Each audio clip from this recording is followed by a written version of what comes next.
I think everyone has that misconception about litigation is all about trial, and trial is just so rare. I Yes. mean, during your tenure at Pepper, how many trials, did you actually get to go on? I One. think I remember. I Okay. had one. I remembered one. Okay. Yeah, I had one, which very conveniently was in Denver. So I was That's there for a couple of months, and I got to have some ski weekends while we were on trial too.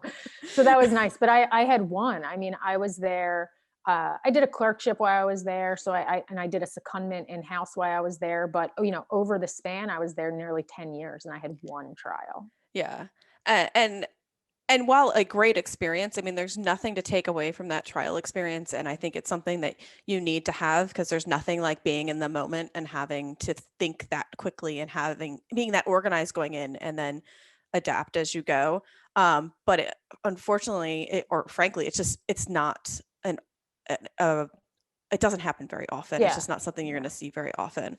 Hmm. Um, but the preparation does. I mean, Right. I think I've been on so many instances that you think, oh, it's definitely going to trial, and you have to do all the prep.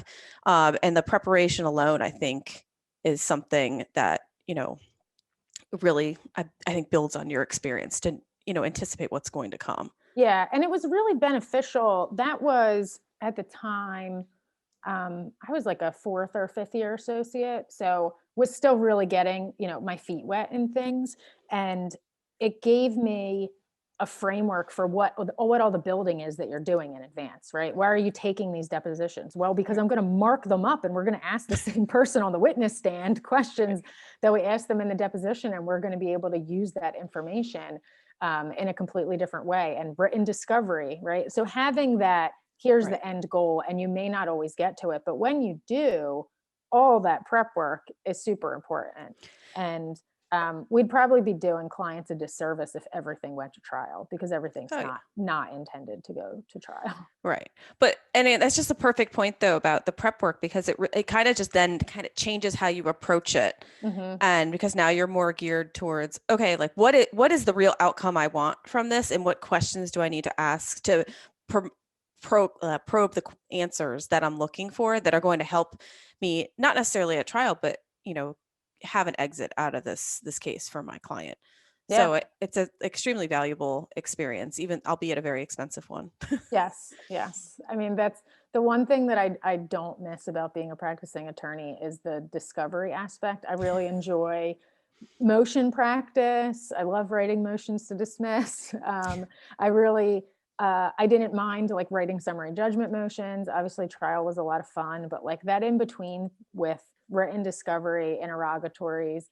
And that was the one aspect where I wished I was a criminal defense attorney, where the prosecution's just like, here's everything. Yeah. Instead of this, like, well, let me be really careful about the way that I word this. And then you have to be Hmm. really careful about the way you're responding to it on the other side. And to me, it was always like, well, let's just give everything to each other and see how this works out.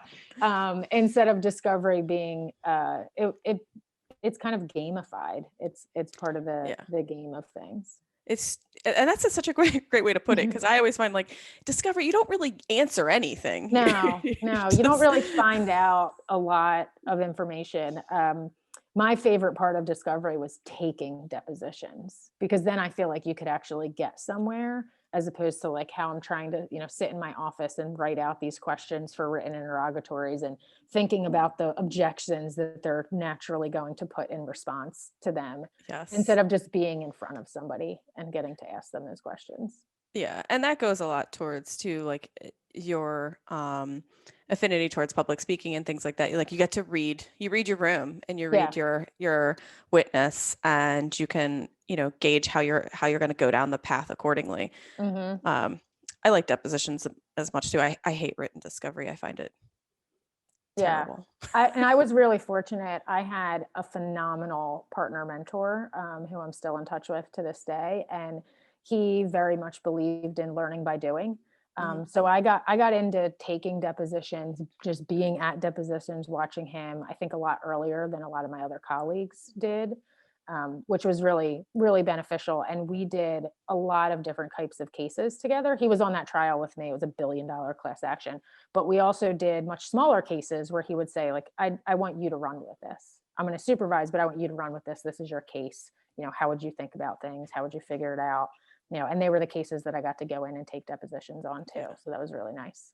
And that's great because a lot of times you hear like at bigger firms, you don't often get that hands-on experience like very early on. Mm-hmm. And that's awesome that you were able to like get the right mentor and be able to Yeah. have that.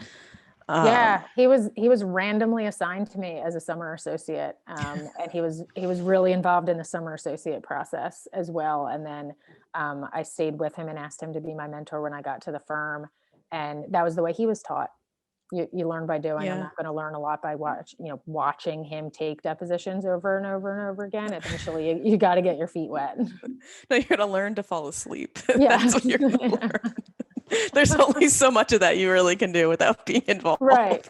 Exactly.